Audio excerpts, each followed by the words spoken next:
What is up, guys? Delboy here. So on the 29th of September we have a heavyweight crossroads fight between Erkan Teper and Robert Helenius. This fight has gone under the radar. I didn't even realise it was happening this weekend until I saw it on BoxRec today, actually. So yeah, it's gone under the radar, but it's somewhat intriguing, and I will definitely probably catch a replay if I can find one. Or at the very least, I'll try and find some highlights once it's all said and done. Decent fight though, good stylistic matchup. You have the slightly shorter man, Erkan Teper. He is 6'5". He's more of a come-forward fighter, guy who likes to put up his high guard and come with sort of hooks over the top. You know, he's got power in those hooks, as we saw against David Price, Martin Rogan, Michael Sprott. You know, he done some damage to those guys with those looping shots. You know, he can whack. Whereas, you know, Robert Helenius is a guy, you know, a taller guy, 6'6.5", likes to use his jab and find that right hand behind it.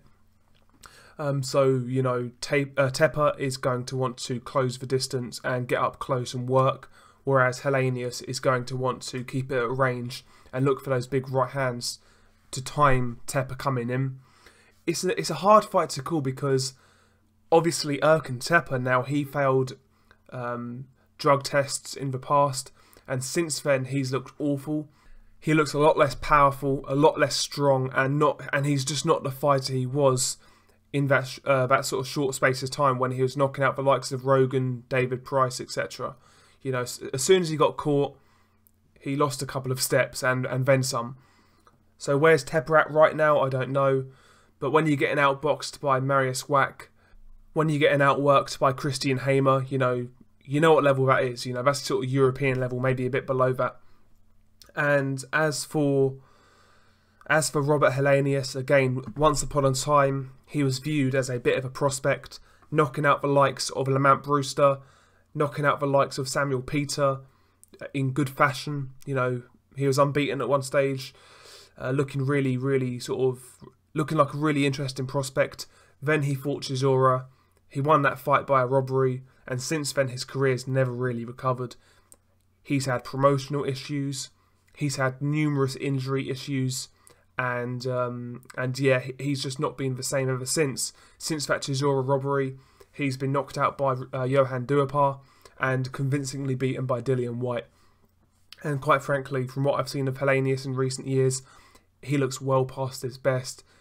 It looks like the injuries have caught up with him, and he looks very shop-worn. So I'm not sure where either guy's at right now. You know, I mean, is Teper going to be on something? Who knows? If he is, he's going to win this fight. But if it's Teper from recent fights, then maybe Robert Helenius still has a chance even now.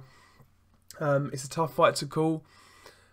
You know, both guys can punch a bit, especially Helenius. But, you know, Helenius has such a bad gas tank. He doesn't really maintain range well at all. And even this version of Teper, I think, could outwork him and beat him via a sort of points decision, maybe even a late stoppage.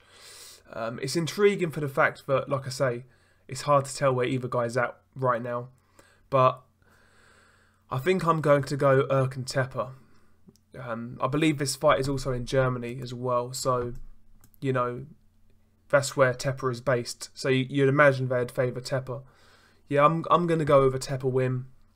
Probably on points, maybe late stoppage. What do you guys think? Peace.